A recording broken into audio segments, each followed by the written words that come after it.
Bismillahirrahmanirrahim. Alhamdulillahi rabbil alamin. Wal aqibatu lil muttaqin. Wassalatu wassalamu ala nabiyyina Muhammadin sallallahu alaihi wa ala alihi wa ashabihi ajma'in. Amma ba'd. Faqad qala Allah ta'ala fil Qur'anil azim wa fil Furqanil majid. A'udzu billahi minasy syaithanir rajim. Bismillahirrahmanirrahim. Hatta idza jaa ahaduhumul maut qala rabbi irji'uni la'alli a'malu salihan fima taraktu kalla innaha kalimatun huwa qailuha. Sadaqallahul aliyyul azim.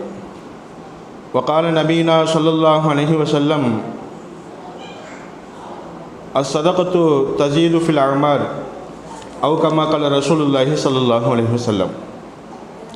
அளவற்ற அருளாளனும் நிகரற்ற அன்புடையவனுமாகிய அல்லாஹ்வுடைய திருப்பெயரினாலும் ஸலவாத்தும் ஸலாமும் அன்னல் எம்பெருமானார் ஸல்லல்லாஹு அலைஹி வஸல்லம் அவர்களின் மீதும் அவர்களை பின்பற்றி வாழ்ந்த சஹாபாக்கள், தாபீன்கள், தபா தாபீன்கள், நல்லடியார்கள், ஷுஹதாக்கள், அவுலியாக்கள், மேலும் இங்கே கூடியிருக்கக்கூடிய நம்மவர்கள், இனிமேலும் வரக்கூடியவர்கள், இதை கேட்டுக்கொண்டிருக்கக்கூடியவர்கள் நம் எல்லோரின் மீதும் என்றென்றும் உண்டாவதாக என துஆ செய்தவனாகவும் தங்கள் எல்லோருக்கும் சலாம் கூறியும் என்னுடைய இந்த உரையை ஆரம்பம் செய்கிறேன்.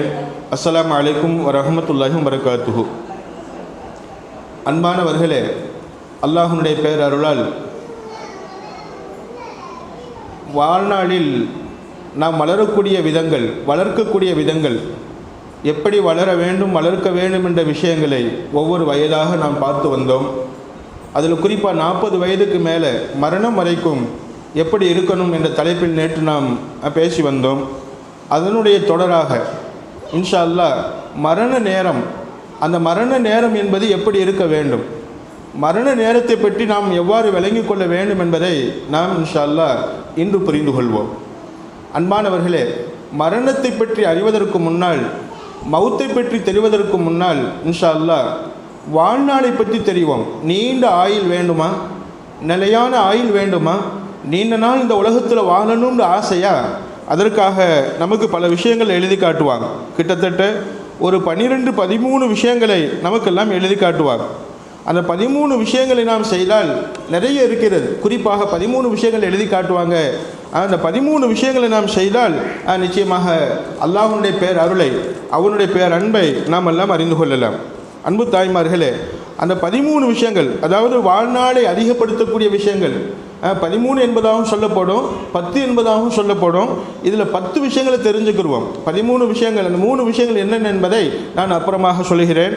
இப்போ இந்த 10 விஷயங்கள் என்னென்ன என்பதை நாம் இன்று தெரிந்து கொள்வோம். வாழ்நாளை அதிகப்படுத்தக்கூடிய விஷயங்கள் 10 என்ற தலைப்பில் இன்ஷா அல்லாஹ் சிறிது விஷயங்களை இன்றைக்கு நாம் பரிமாறிக்கொள்வோம். அன்பு தாய்மார்களே, பெருமானார் ஸல்லல்லாஹு அலைஹி வஸல்லம் ஹதீஸின்படி நமக்கெல்லாம் சொல்லுவாங்க, சில செயல்பாடுகள் நம்மளுடைய வாழ்நாளை அதிகப்படுத்தி வைக்கும். அதில் முதலாவதாக எழுதி காட்டுவாங்க அஸ்ஸதகா, சதகா செய்வல், தர்மங்கள் செய்வல். தர்மம் என்பது நமது வாழ்நாளை அதிகப்படுத்தும், நம்மளுடைய வயதை கூட்டி வைக்கும். நாம் குறைத்த வயதில் மௌத்தாக இருந்த நாம் இந்த தர்மத்தின் மூலமாக, சதகாவின் மூலமாக அதிகமான வாழ்நாளை பரிசாக பெறுவோம்.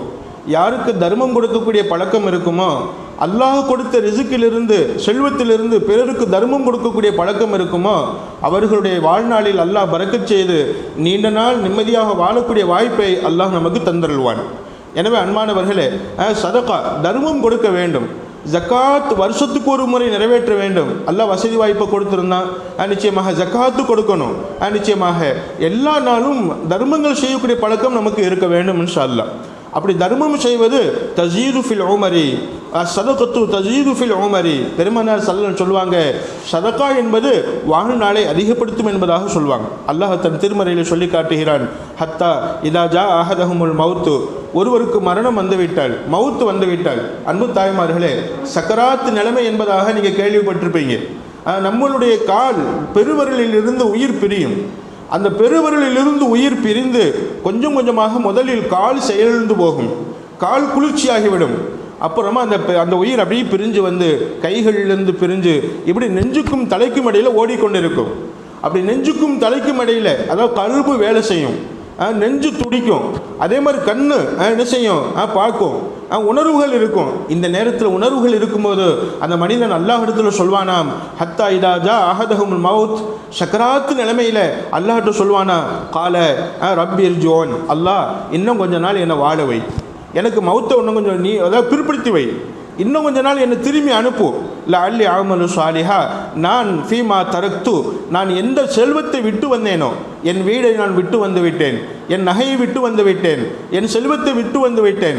நிச்சயமாக அன்பான தாய்மார்களே, நீங்கள் போட்டிருக்கக்கூடிய நகை, நீங்கள் இருக்கக்கூடிய வீடு, இதெல்லாம் நிரந்தரமாக நமக்கு இருக்க போகுதா அப்படின்னு சொன்னால் கிடையாது. ஒரு நாள் வீட்டை விட்டு போக போகிறோம், ஒரு நாள் நகையை விட்டு போட்டு போக போகிறோம், பணத்தை விட்டுட்டு போக போகிறோம். நிச்சயமாக பணம் நம்மோடு வரப்போவதில்லை, வீடு நம்மோடு வரப்போவதில்லை, செல்வம் நம்மோடு வரப்போவதில்லை. அப்போ அந்த சக்கராத்து நிலையில் அல்லாஹ்விடத்தில் நாம் சொல்லுவோமா, அல்லாஹ் என்னை கொஞ்ச நாள் பிற்படுத்து, என்னுடைய மவுத்தை கொஞ்சம் பிற்படுத்தி வை, இன்னும் கொஞ்ச நாள் கழிச்சு என்னுடைய ரூஹை வாங்கு, நான் எந்தெந்த செல்வத்தை விட்டு வந்துள்ளேனோ அந்த செல்வத்தில் நல்லவைகளை செய்து விடுகிறேன், நல்லவைகளை செய்து கொள்கிறேன், சதகா செய்து வருகிறேன், தான தர்மங்கள் செய்து வருகிறேன். ஏனென்றால் அந்த சக்கராத்து நிலைமையில் கொஞ்சம் கொஞ்சம் என்னைக்காவது ₹1 ஒரு ஏழைக்கு கொடுத்துருப்போம், என்னைக்காவது ஒரு தர்மம் பண்ணியிருப்போம். இந்த தர்மத்தினுடைய நன்மையை அல்லாஹ் சக்கராத்து நிலைமையில் காட்டுவான். இதை பார், நீ செய்த தர்மத்துடைய நன்மை அப்படின்னு சொல்லி சக்கராத்து நிலைமையில் நாம் அந்த நன்மையை பார்ப்போம். அந்த நன்மையை பார்த்துட்டு தான் அல்லாஹ்ட்ட சொல்லுவோம், அல்லாஹ் நான் செஞ்ச ₹1 ₹10 இவ்வளவு பெரிய நன்மை அப்படின்னு சொன்னால் என் செல்வத்தை பூரா நான் என்ன செய்கிறேன், உனக்காக நான் செலவிட்டு வருகிறேன், கொஞ்சம் என்னை பிற்படுத்தி வை, கொஞ்சம் எனக்கு ரூஹை நீட்டி வை, கொஞ்ச நாள் எனக்கு அவகாசம் கொடு என்பதாக நம்ம கேட்கக்கூடிய நேரத்தில் கல்லா, ஒருபோதும் அது நடக்காது. ஐநஹா கலிமத்துன் ஹுவ காயிலுஹா, அந்த வார்த்தை சொல்லப்பட்டு விட்டது, உனக்கு மவுத் என்பது முடிவு செய்யப்பட்டு விட்டது, அது உனக்கு சொல்லப்பட்ட விஷயம். நிச்சயமாக அதாவது உன்னுடைய மவுத் நிகழ்ந்தே தீரும் என்பதாக சொல்லி குறிப்பிட்ட நேரத்தில் நம்முடைய ரூஹை அல்லாஹ் வாங்கிடுவான். அன்பு தாய்மார்களே, அப்போ தொழுகாததனுடைய நஷ்டம், சதகா செய்யாததனுடைய நஷ்டம், இப்படி நன்மைகள் செய்யாததனுடைய நஷ்டம் என்பது சக்கராத்து நிலைமையில் தெரியும்.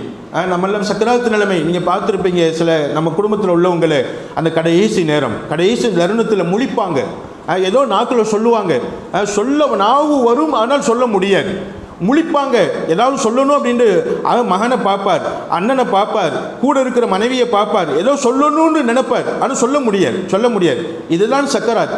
சக்கராத்தில் என்ன, அது மயக்க நிலை. சக்கராத்தில் மயக்க நிலை என்பதாக அர்த்தம். தன்னை மறக்கக்கூடிய நிலை, கொஞ்சம் கொஞ்சமாக தன்னை மறந்து கொண்டிருப்பான். அப்படிப்பட்ட அந்த நேரத்தில் தான் அல்லாஹ் அந்த நன்மைகளை காமிக்கும் போது, குறிப்பாக தர்மத்துடைய நன்மையை காமிக்கும் போது அவன் சொல்வான், இன்னும் கொஞ்ச நாள் எனக்கு அவகாசம் கொடு ரப்பே, நான் சதகா செய்து வருகிறேன், தர்மம் செய்து வருகிறேன். எனவே அன்பு தாய்மார்களே, சதகா என்பது கண்டிப்பாக நம்மளுடைய வாழ்நாளை அதிகப்படுத்தும், நம்மளுடைய வாழ்நாளில் அதிகமான ஒரு பாக்கியங்களை பெற்றுத்தரும் என்பதை நம்மெல்லாம் இந்த ஆயத்தின் மூலமாக விளங்கிக் கொள்கிறோம். அஸ்ஸதகத்து தம்னஉ மீத்தத்து ஸூ, சதகா செய்யுங்க, தினமும் தர்மம் கொடுத்து கொள்ளுங்க. சதகா என்பது கெட்ட மரணத்தை விட்டும் பாதுகாக்கும். சதக்காவின் மூலமாக அல்லாஹ் கெட்ட மரணத்தை விட்டும், திடீர் மரணத்தை விட்டும் அல்லாஹ் பாதுகாப்பான். எதுஹபுல்லாஹு பிஹா, அதாவது அதை கொண்டு அல்லாஹ் சுப்ஹானஹு வ தஆலா என்ன செய்கிறான், துன்பங்களையும் ஏழ்மையையும் அல்லாஹ் போக்கி வைக்குகிறான். அதாவது அந்த சதக்காவின் மூலமாக பெருமையின் மூலமாக விளையக்கூடிய கண்டிப்பாக அந்த துன்பங்களையும் ஏழ்மையையும் அல்லாஹ் சுப்ஹானஹு வ தஆலா இந்த தர்மத்தின் மூலமாக நமக்கு போக்கி வைக்குகிறான். ஏழையின் கரத்தில் நம்மளுடைய ஒரு பணம், நம்மளுடைய காசு, நம்மளுடைய செல்வம் ஒரு தேவையுடையவருடைய கரத்தில் விழுகும்போது, அது ஏற்படும் போது கண்டிப்பாக அல்லாஹ் உங்களுடைய கரத்தை உயர்ந்த கரமாக ஆக்குவதோடு கண்டிப்பாக அல்லாஹ் சுப்ஹானஹு வ தஆலா பல பாக்கியங்களை அங்கே எழுதி வைத்து விடுகிறார்.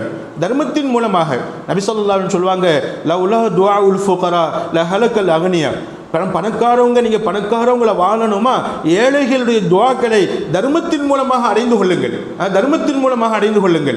தர்மத்தின் மூலமாகத்தான் ஏழைகளுடைய துவா கிடைக்கும், ஏழைகளுடைய துவாவின் மூலமாகத்தான் பணக்காரர்களுக்கு நல்ல வாழ்வு கிடைக்கும் என்பதாக நிச்சயமாக பெருமானார் ஸல்லல்லாஹு சொல்லி காட்டுவாங்க. எனவே அன்பு தாய்மார்களே, இந்த தர்மம், இந்த சதகா என்பது நம்முடைய வாழ்நாளை நீட்டி வைக்கும். ஏழைகளுடைய துவாவினால் அல்லாஹ் சுப்ஹானஹு வ தஆலா நம்முடைய வாழ்நாளை அதிகப்படுத்துவான் என்பதை இதன் மூலமாக நாம் எல்லாம் அறிந்து கொள்கிறோம். தர்மத்தின் சிறப்பு நிறைய இருக்கிறது. இரண்டாவதாக சொல்லுவாங்க, அஸ்ஸதகத்து அஃலலு அமாலி ஸாலிஹாத், சதகா என்பது நல்ல செயல்களிலேயே சிறந்த செயல். ஒன்றாவது, நாம் சக்கராத்து நிலைமையில் நாம் அறியக்கூடிய நன்மைகளில் மிகப்பெரிய அதிகமான நன்மை எதுக்கு இருக்குமா, எதுக்கு இருக்குமா? நம்ம செய்யக்கூடிய செய்த தர்மத்திற்கு இருக்கிறது. ரெண்டாவது, எல்லா அமல்களை விட அதிகமான சிறப்பை அல்லாஹ் அந்த தர்மத்திற்கு தருவான்.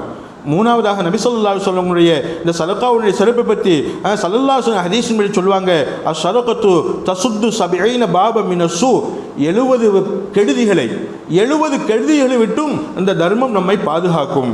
நபி ஸல்லல்லாஹு சொல்லுவாங்க, அஸ்ஸதகத்து தம்னவு 70 நவம் மின் அன்வாயில் பலா, துன்பத்தின் வகைகளிலிருந்து 70 துன்பத்தை நீக்கும், 70 துன்பத்தை நீக்கும், மன கஷ்டங்களை நீக்கும், வீட்டு பிரச்சனைகளை நீக்கும்.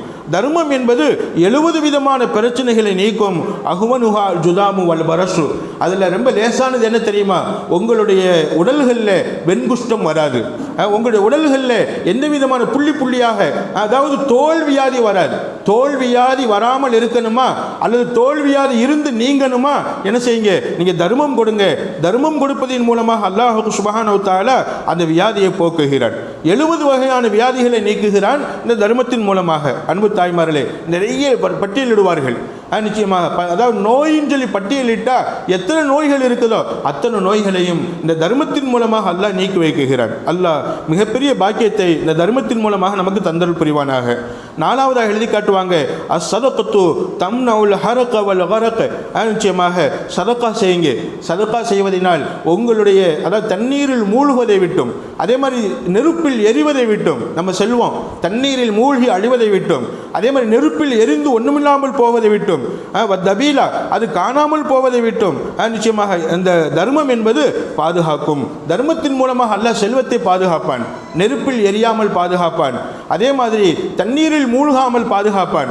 நிச்சயமாக வெள்ளப்பிரளயம் வராமல் இருக்க வேண்டுமா, நீங்க சதகா நிறைய செஞ்சுக்கங்க என்பதான் நமக்கு எழுதி காட்டுவாங்க. இன்னொரு ஹதீஸில் சொல்லுவாங்க, ததுஃபஉ ஸதகத்து வல் ஹம்ம, அதாவது சதகா என்பது கவலையை போக்குகிறது, வல் ஃபரக மேலும் அதாவது பிரிவினையை போக்குகிறது, வல் ஹரக அதே மாதிரி எரிதலை போக்குகிறது, நெருப்பில் எரிந்து போவதை போக்குகிறது, வல் ஹரம அதாவது வயோதிகம் நிறைந்து அந்த வயோதிகத்தில் ஏற்படும் பலகீனத்தை போக்குகிறது, வல் ஜுனூன பைத்திய நிலையை விட்டும் பாதுகாக்கிறது, அதாவது மனநோயை விட்டும், மனம் பேதலிப்பதை விட்டும், மனநோயை விட்டும் இந்த தர்மம் பாதுகாக்கும். தர்மம் நிறைய கொடுத்துக்கங்க என்பதாக பெருமானார் ஸல்லல்லாஹு சொல்லி காட்டுவாங்க. எனவே அன்பானவர்களே, தர்மத்தின் சிறப்பு நிறைய இருக்கிறது.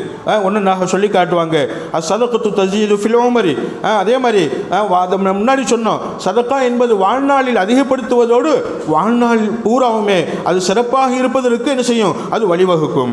நிச்சயமாக வாழ்நாளை அதிகப்படுத்துவதோடு வாழ்நாள் பூராவுமே துன்பம் இல்லாமல் பாதுகாக்கும், துன்பம் இல்லாமல் பாதுகாக்கும். அன்பு தாய்மார்களே, பெருமானார் ஸல்லல்லாஹு சொல்லுவாங்க, அல் முஸ்லிமு ஒரு இன்ன சதகத்துல் முஸ்லிமி, ஒரு முஸ்லிமான மனிதனுடைய தர்மம் என்பது தஜீது ஃபி உமரிஹி, அவனுடைய வாழ்நாளில் அதிகத்தை தருகிறது, வாழ்நாளில் செழிப்பை தருகிறது.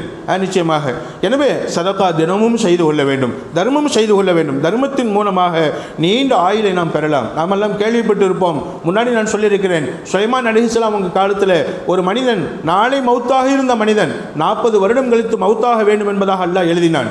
அந்த மரணத்தை பிற்படுத்தினான். எதனாலமா? ஒரு ஏழைக்கு தர்மம் செய்ததினால், அந்த ஏழையினுடைய துவாவினாள், ஏழையினுடைய துவாவினாள்.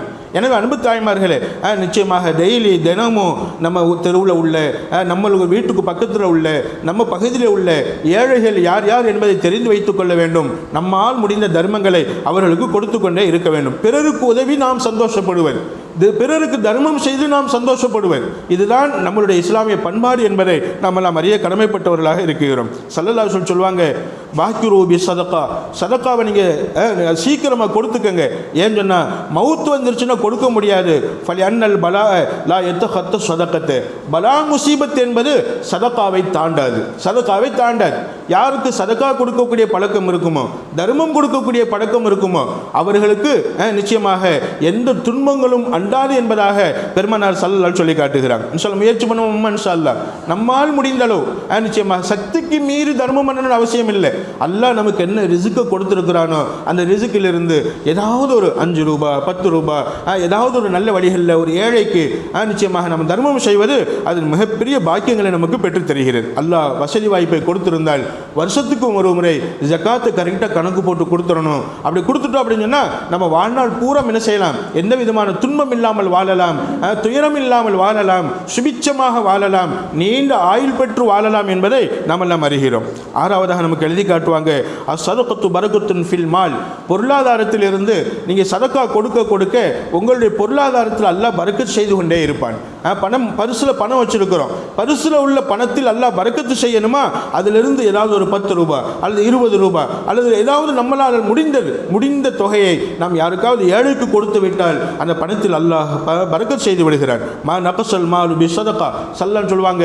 100 ரூபாயில் 10 ரூபாய் கொடுத்துட்டா 100 ரூபாய் 90 ரூபாயை மாறிடும் நீங்கள் நினைப்பீங்க, குறைஞ்சு போச்சுன்னு நினைப்பீங்க. குறையலை, 90 ரூபாயை மாறின அந்த 90 ரூபாயில் அல்லாஹ் 900 ரூபாயுடைய பரக்கத் செய்கிறான். அன்பு தாய்மார்கள், நீங்கள் 10 ரூபா செஞ்ச பரக்கத்தினால் 90 ரூபாயில் 900 ரூபாயுடைய பரக்கத் செய்கிறான். 900 ரூபாயில் செலவாக வேண்டிய விஷயத்தை அல்லாஹ் 90இல் பூர்த்தி செய்து தந்து விடுகிறான். அன்பு தாய்மார், இதுதான் மிகப்பெரிய ஒரு பரக்கத். எனவே நாம் நம்மளால் முடிந்த அளவு நிறைய தர்மங்கள் செய்ய வேண்டும் என்பதை நம்ம எல்லாம் இந்த ஆயத்து ஹதீஸ்களின் மூலமாக நாம் அறிந்து கொள்கிறோம். ஒரு விவசாயி இருந்தார். அந்த விவசாயி அதாவது ஷஹதி ரஹமத்துல்லாஹி அலைஹுங்க தங்களுடைய ஃபாரசிய கிதாபில் எழுதி காட்டுவாங்க. ஒரு விவசாயி, அந்த விவசாயி என்ன பண்ணுவார்னா, அல்லாஹ் சுப்ஹானஹு வ தஆலா அவருடைய தோட்டத்தில் அவருடைய விவசாய பூமியில், அதாவது கிணறு கிடையாது, போர் கிடையாது, தண்ணீரை பூமிக்குள்ளிருந்து எடுத்து பாய்ச்சுவதற்கு கிணறு வெட்டுவதற்கு சக்தி இல்லை, போர் போடுவதற்கு அப்போ போரெல்லாம் கிடையாது. அப்போ கிணறு வெட்ட முடியாத ஒரு சூழ்நிலை. ஆனால் அவருடைய விவசாயம் அந்த பகுதியிலேயே பச்சை பசேர்ன்னு இருக்கும், நல்ல பச்சை பசேர்ன்னு இருக்கும். எப்படின்னு சொன்னால், அவருடைய நிலத்துக்கு பக்கத்தில் ஒரு பாறை இருந்தது. அந்த பாறையில் தினமும் மழை பெய்யும், அந்த பாறையில் மட்டும் மழை பெய்யும். அப்போ என்னம்மா, அந்த பாறையில் மட்டும் மழை பெய்யும், அந்த மழை தண்ணி அவருடைய பூமிக்குள்ளே வரும், விவசாய பூமிக்குள்ளே வரும், அவருடைய பூமிக்கு மட்டும் அந்த தண்ணி பாயும், அந்த அளவுக்கு அளவாக இறக்கி வைப்பான் அந்த மழையை. நிச்சயமாக.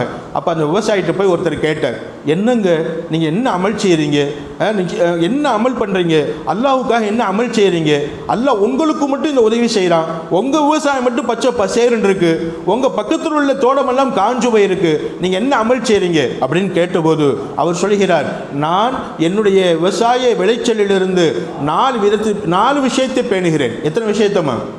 4 விஷயத்தை பேணுகிறேன். 1, நான் பட்ட கடனை திரும்ப கொடுத்து விடுகிறேன். 2வது, நான் எனக்கு அந்த பின் வாழ்க்கைக்கு வேண்டும் என்பதற்காக வேண்டி சிலருக்கு நான் கடனாக கொடுக்குகிறேன். 1வது என்னம்மா? நான் பட்ட கடனை திரும்ப கொடுத்து விடுகிறேன். 2வது, நான் கடன் கொடுக்கிறேன், திரும்ப எனக்கு அவர் உதவி செய்வார் என்பதினால். 3வதாக நிச்சயமாக நானும் என்னோட குடும்பமும் எங்களுக்கு தேவையானதை என்ன செஞ்சுக்கிறோம், பூர்த்தி செஞ்சுக்கிறோம். 3வது பங்குல நிச்சயமாக 4வது பங்கு நான் சேமித்து வைக்குகிறேன் அப்படின்னு சொல்லி சொன்னாங்க. அப்போ இதை கேட்டுக்கொண்டிருந்த அந்த மனிதன் கொஞ்சம் குழப்பமாக இருந்தான். அப்போ கேட்டான், என்ன சொல்கிறீங்க, ஒன்றும் புரியலையே அப்படிங்கும்போது அந்த மனிதர் விளக்கமாக சொன்னார், என்னுடைய விவசாயத்தில் விளையக்கூடிய விளைச்சல்களை நான் கடனை திரும்ப கொடுத்து விடுகிறேன். 1 பங்கிலிருந்து நான் வாங்கிய கடனை நான் திரும்ப கொடுக்கிறேன் என்று சொன்னேன் அல்லவா. என்னுடைய தாய் தகப்பன் நான் சின்ன பிள்ளையாக இருக்கும்போது எனக்கு என்ன செஞ்சாங்க, சாப்பாடு கொடுத்தாங்க, உடை வாங்கி கொடுத்தாங்க, என்ன நல்லா கவனிச்சுக்கிட்டாங்க.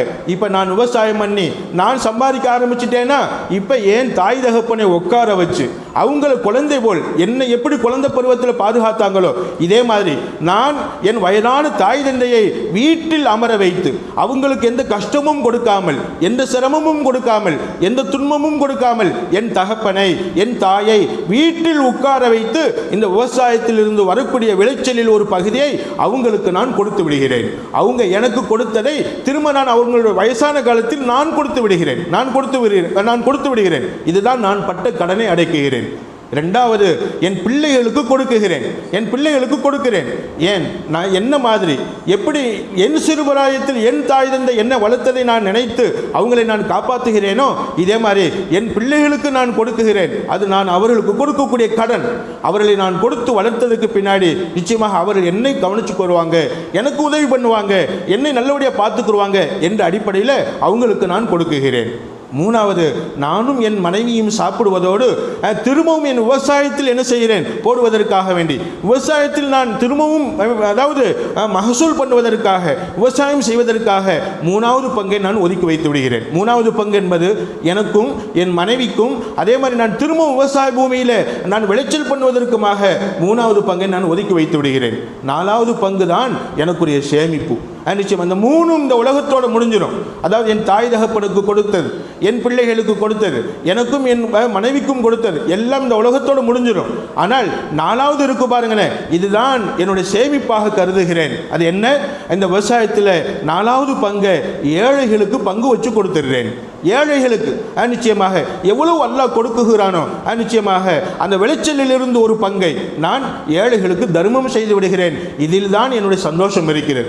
இந்த தர்மத்தினால் தான், இந்த விவசாயத்திலிருந்து நான் கொடுக்கக்கூடிய தர்மத்தினால் தான் அன்பான தாய்மார்களே, அவங்க சொல்றாரு, அந்த தர்மத்தின் மூலமாகத்தான் அல்லாஹ் இவ்வளவு நாளாக எனக்கு மட்டும் இந்த மழையை தந்து கொண்டிருக்கிறான் என்பதாக அந்த விவசாயி சொன்னாராம். இன்ஷால்லா முயற்சி பண்ணுவோம். இன்ஷா அல்லாஹ் வீட்டில் தென்னை மரம் வச்சிருக்கிறீங்க, அந்த தென்னை மரத்திலிருந்து அதாவது காய்கள் விழுகுது, தென்னங்காய்கள் விழுகுது, தேங்காய் விழுகுது, அந்த தேங்காயை உறவினர்களுக்கு கொடுங்க, ஏழைகளுக்கு 2 காய் கொடுங்க. மிச்சத்தை விற்கிறது மாதிரி இருந்துச்சுன்னா விற்றுக்கரலாம். ஆனால் அந்த வரக்கூடிய காய் எத்தனை காய் இருக்குதோ அதில் உங்கள் உறவுகளுக்கு என்ன செய்ய கொடுங்க. ஒரு காலம் இருந்தது நம்ம வீட்டில் என்ன மரத்தில் என்ன பழம் பழுத்தாலும் கண்டிப்பாக நம்ம உறவுகளுக்கு கொடுத்து விடுவோம். அக்கா வீட்டுக்கு கொடுத்து விடுவோம், தங்கச்சி வீட்டுக்கு கொடுத்து விடுவோம், அன்னை வீட்டுக்கு கொடுத்து விடுவோம். இப்படி ஒரு காலம் இருந்தது. ஆனால் இப்போ அப்படி அல்ல. என்ன எவ்வளவு விளைஞ்சாலும் அது நமக்கு தான் வேணும் அப்படிங்கிற மாதிரி நம்ம என்ன செஞ்சுட்டு முடிவு பண்ணிட்டோம். அல்லாஹ் பாருங்களேன், நிச்சயமாக எப்போ நம்மளுடைய விளைச்சலிருந்து கொடுப்பதை நுப்பாட்டினோமோ அப்போவே தேங்காய் சின்ன காயாக போயிடுச்சு. அப்போவே தேங்காயுடைய விலை உயர்ந்துருச்சு. தேங்காயில் செய்யக்கூடிய கடமைகளை நிறைவேற்றாத போது அந்த பழம் சுருங்கி விடுகிறது, அந்த பழத்தினுடைய ருசி மாறி விடுகிறது. அந்த காயை அல்லாஹ் சுருக்கி விடுகிறான், சின்னதாக ஆக்கி விடுகிறான். ஒரு மரத்தில் காய் சின்னதாக காய்க்கிறது என்று சொன்னால் அன்பு தாய்மார்களே, அந்த பரக்கத்து நீக்கப்பட்டு விட்டது என்பதாக அர்த்தம். எனவே நீங்கள் சதக்கா கொடுத்து பாருங்கள். சதக்கா கொடுத்து நல்ல தண்ணி பாய்ச்சி, நல்ல உரம் வச்சு, நல்ல தண்ணி பாய்க்கிறோம், உரம் வைக்கிறோம், ஆனால் காய் சின்னதாக வருது. என்ன காரணமா? அதனுடைய சதக்காவை நாம் பேணவில்லை. எந்த பொருளிலிருந்து சதக்காவை நிறைவேற்றுகிறோமோ நிச்சயமாக அந்த பொருளில் அல்லாஹ் வளர்ச்சியை தருகிறான். அதை குறைந்தது மாதிரி நீங்கள் நினைக்காதீங்க. அப்படி குறைந்தது மாதிரி நீங்கள் நினைச்சீங்கன்னா அதில் பரக்கத்து இல்லாமல் போய்விடும் என்பதையும் நாம் எச்சரிக்கையோடு அறிய கடமைப்பட்டவர்களாக இருக்கிறோம். எனவே 6வது விஷயம், தர்மத்தின் மூலமாக அல்லாஹ் நமது பொருளாதாரத்தில் பரக்கச் செய்கிறான். 7வது விஷயம், சபபு இன்ஷிராஹி சதுரி, அதாவது வராஹத்தில் கல்வி. உங்கள் உள்ளத்துக்கு நிச்சயமாக நிம்மதி வேணுமா? உங்கள் உள்ளத்தில் நிம்மதி வேணுமா? நிம்மதியான உள்ளம் வேணுமா? நிச்சயமாக கவலை இல்லாத உள்ளம், துன்பப்படாத உள்ளம், இந்த உள்ளம் வேணுமா? சதகா செய்யுங்க. ஏழைகளுடைய தர்மத்தில் அல்லாஹ் என்ன செய்கிறான்? உள்ளத்துக்கு ராகத்தை வைத்திருக்கிறான். 8வதாக எழுதி காட்டுவாங்க, முத்துஹிரத்துல் மால், உங்களுடைய பொருளை தினமும் சுத்தப்படுத்த வேணுமா? எப்படி ட்ரெஸ்ஸை துவைக்கிறீங்க, உங்களுடைய வீடை சுத்தப்படுத்துறீங்க, இது மாதிரி உங்கள்கிட்ட இருக்கக்கூடிய நகையை நீங்கள் சுத்தப்படுத்தணும், உங்கள்கிட்ட இருக்கக்கூடிய பணத்தை நீங்கள் சுத்தப்படுத்தணும். சுத்தப்படுத்தலை அப்படின்னு சொன்னால் ஆஸ்பத்திரி செலவு, அந்த செலவு, இந்த செலவு, ஏதாவது எதிர்பாராத செலவுல என்ன செஞ்சிடும்? அது போய் விட்டுடும், அது வீணா போயிடும். எனவே தான் நபி ஸல்லல்லாஹு அலைஹி வஸல்லம் சொல்லுவாங்க, முத்துஹிரத்துல் மால், தர்மம் என்பது பொருளாதாரத்தை சுத்தப்படுத்துகிறது, தூய்மைப்படுத்துகிறது, பொருளாதாரத்தில் உள்ள அழுக்கை போக்குகிறது. அன்பு தாய்மார்களே, நீங்க கை நிறைய சம்பளம் வாங்குவாங்க, சம்பளம் வாங்கும்போது யாராவது அதை பார்த்துருப்பான், கண் திருஷ்டி அந்த பொருளில் ஒட்டி இருக்கும். அப்போ என்ன செய்யுமா? அந்த பொருளில் இருந்து சதக்கா கொடுத்துட்டா கண் திருஷ்டி நீங்கிரும். நம்ம வீடு பெரிய வீடாக கட்டியிருப்போம், தினமும் நம்ம வீட்டு மேலே பார்வைகள் படும், நிச்சயமா பல பேருடைய பார்வைப்படும். யாராவது ஆச்சரியமா அழகா இருக்க வீடு அப்படின்னு பார்த்துட்டாங்க, கண் திருஷ்டி உடனே நம்ம வீட்டு மேலே வந்துடும், அல்லது நம்ம மேலே வந்துடும். அப்படி நம்ம வீட்டு மேலே கண் திருஷ்டி வந்துருச்சுங்கிறது என்ன அடையாளம், என்ன அர்த்தம்? ஏதாவது ஒரு வியாதிகள், ஏதாவது ஒரு துன்பங்கள், துயரங்கள் அங்கே வந்துடும். அப்போ சொல்லுவாங்க, உங்களுடைய வீட்டுக்குள்ளே நின்றுக்கிட்டு வரக்கூடிய ஏழைக்கு வீட்டிலிருந்து சதக்கா கொடுங்க, வீட்டை அல்லாஹ் சுத்தப்படுத்தி விடுவான். பொருளாதாரத்தை நீங்கள் கொடுக்கக்கூடிய பொருளாதாரம், எந்த பணத்திலிருந்து காசு எடுத்து கொடுத்தீங்களோ அந்த பணத்தை அல்லாஹ் சுத்தப்படுத்திடுவான், அதை வீணாக விடமாட்டான் அல்லாஹ். சொல்லுவாங்க பெருமானார் ஸல்லல்லாஹு அலைஹி வஸல்லம், யா மாஷர துஜ்ஜார், ஓ வியாபாரிகளே, இன்னஹாதல் பை, இந்த வியாபார பொருள்கள் எல்லாம் யஹலுருஹுல் லகுவு வல் ஹலஃபு, நிச்சயமாக வீணான சத்தியங்கள் சொல்லி அல்லாஹ் மேலே சத்தியமா நீ இவ்வளவுக்கு வாங்கினேன், 10 ரூபாய்க்கு வாங்கியிருப்பார், நான் 15 ரூபாய்க்கு வாங்கினேன் அப்படின்னு சொல்லி ஏதோ பொய் சத்தியம் பண்ணி நீங்கள் வியாபாரம் பண்ணியிருப்பீங்க. அல்லது பிறருடைய கண் இந்த வியாபார பொருட்கள் மேலே பட்டிருக்கும், பரக்கத்து இல்லாமல் போயிடும். எனவே எல்லாத்தையுமே சதகாவை கொண்டு உங்களுடைய வியாபார பொருட்களை சுத்தப்படுத்திக் கொள்ளுங்கள், உங்களுடைய பொருளாதாரத்தை சுத்தப்படுத்திக் கொள்ளுங்கள், பாதுகாத்துக் கொள்ளுங்கள் என்பதாக பெருமானார் ஸல்லல்லாஹு சொல்லி காட்டுவாங்க. எனவே அன்பு தாய்மார்களே, சதகா கொடுப்பதினால், தர்மம் கொடுப்பதினால் நம்மளுடைய பொருளாதாரம் சுத்தமாகிறது, பொருளாதாரத்துடைய அழுக்கு சுத்தமாகிறது, கண் திருஷ்டியிலிருந்து பாதுகாக்கப்படுகிறது, அழிவிலிருந்து பாதுகாக்கப்படுகிறது என்பதை ஸல்லல்லாஹு அலைஹி வஸல்லம் ஹதீஸின் மூலமாக நம்ம எல்லாம் அறிந்து கொள்கிறோம். சொன்னாங்க, 9வது சொல்லுவாங்க, நிச்சயமாக தவாஉல் அம்ராதில் ஜஸதியா, உடல் சம்பந்தப்பட்ட வியாதிகளுக்கு மருந்து சதகாவில் இருக்கிறது. உடல் சம்பந்தப்பட்ட வியாதிகளுக்கு மருந்து, வயிறு வலியா, கண் வலியா, தலைவலியா, கால் வலியா, என்ன செய்யுங்க, தாவு மருளாக்கும் சதகா, தாவு மருளாக்கும் சதகா, சதகாவை கொண்டு உங்களுடைய வியாதிக்கு மருந்திடுங்கள் என்பதாக சொல்லுவாங்க பெருமானார் ஸல்லல்லாஹு அலைஹி வஸல்லம். உங்களுடைய உடல் வியாதிக்கு, உடலில் ஏற்படக்கூடிய வலிகளுக்கு என்ன செய்யுங்க, அல்லாஹ்ட்ட மனசில் நியத்து வச்சுக்கோங்க, அல்லாஹ் எனக்கு தொடர்ந்து தலைவலி இருக்கிறது, அல்லாஹ் எனக்கு தொடர்ந்து நெஞ்சு வலி இருக்கிறது, அல்லாஹ் எனக்கு தொடர்ந்து கால்வலி இருக்கிறது, ரப்பே இந்த கால்வலி நீங்க வேண்டும் என்பதற்காக சதகா செய்கிறேன், இந்த கால்வலி நீங்க வேண்டும் என்பதற்காக தர்மம் செய்கிறேன் என்று நியத்து வச்சு நீங்க சதகா செஞ்சு பாருங்க, இன்ஷா அல்லாஹ் அந்த வியாதி அல்லாஹ் போக்கிடுவான், அந்த வியாதி அல்லாஹ் போக்கிடுவான். இப்னுல் முபாரக் ரஹ்மஹுல்லாஹ் ஹதீஸ் கலை வல்லுனர், ஹதீஸில் ரொம்ப தேர்ச்சி பெற்றவர் இப்னு முபாரக் ரஹ்மஹுல்லாஹ் அவங்க சொல்லி காட்டுவாங்க, என் வீட்டுக்கு பக்கத்தில் என் தெருவில் ஒரு மனிதர் இருந்தார். கிட்டத்தட்ட 7 வருடம் அவருடைய மொழிக்கு கீழே கொப்பளமாக புண்ணு ஏற்பட்டு அந்த புண்ணிலிருந்து தண்ணீர் வடிந்து கொண்டே இருந்தது. அவருடைய காலில் மொழிக்கு கீழே, அந்த மொழிக்கு கீழே உள்ள பகுதி வீங்கி வீக்கம் ஏற்பட்டு அந்த வீக்கத்தில் காயங்கள் ஏற்பட்டு அந்த காயத்திலிருந்து தண்ணியாக வடிஞ்சுக்கிட்டு இருந்துச்சு. எந்த ஆஸ்பத்திரியில் போய் காமிச்சாலும், எந்த டாக்டர்கிட்ட போய் காமிச்சாலும் இதுக்கு மருத்துவமே இல்லை, இதுக்கு மருந்தே இல்லை, மருத்துவமெல்லாம் பார்க்குறாங்க, பல லட்சக்கணக்காக செலவழிக்கிறாங்க. அந்த காலத்திலேயே இப்னு முபாரக் ரஹ்மஹுல்லாஹ் சொல்றாங்க, பல டாக்டர்களை பார்த்தார், பல வைத்தியர்களை பார்த்தார், சித்த வைத்தியம் என்னென்ன மருத்துவங்கள் இருக்குதோ அனைத்து மருத்துவங்களையும் அவர் பார்த்தார். எத்தனை வருஷமா? 7 வருஷம். 7 வருஷமாக பார்த்து கொண்டிருந்தார். அவருக்கு அந்த நோய் குணமாகலை. ஒரு நாள் இந்த ஹதீஸை நான் படித்தேன், தாவு மருளாக்கும் சதகா, உங்களுடைய வியாதிக்கு மருந்திடுங்கள், சதகாவை கொண்டு மருந்திடுங்கள் என்ற ஹதீஸை நான் படித்தேன். அவரிடத்தில் போய் நான் சொன்னேன், அப்பா உங்களுடைய வியாதி போகணுமா, நான் சொல்றது மாதிரி செய், தண்ணியா காலில் இருந்து ஊத்துதா, நீ என்ன செய், ஊரில் தண்ணிக்கு சிரமப்படுறாங்க, தண்ணிக்கு கஷ்டப்படுறாங்க, அல்லாஹ் உன்கிட்ட நிறைய செல்வத்தை கொடுத்துருக்குறான், தண்ணிக்கு நீ ஏற்பாடு செய், மறுநாளே என்ன செஞ்சிடும், உன்னுடைய காலில் உள்ள வியாதி போயிடும். தண்ணிக்கு நீ ஏற்பாடு செய், ஏதாவது கிணறு வெட்டி கொடு, இல்லை டேம் கட்டி தண்ணி தொட்டி கட்டி கொடு, ஏதாவது ஒன்று செய் அப்படின்னு சொன்னபோது அவர் சுதாரித்து கொண்டார். இல்லை, நான் தண்ணி தொட்டி, அதாவது கிணறும் வெட்டி தருகிறேன், தண்ணி தொட்டியும் கட்டி தருகிறேன், ரெண்டையுமே நான் மக்களுக்காக அர்ப்பணிக்கிறேன் என்று சொல்லி மறுநாளே அந்த வேலையை ஆரம்பித்து விட்டார். வேலையை ஆரம்பித்த ஒரு சில மணித்துளிகளில் அந்த தண்ணீராக ஊற்றுவது நின்றது. அந்த வேலை முடிக்க அவருடைய காலும் ஷிஃபாவாகிவிட்டது.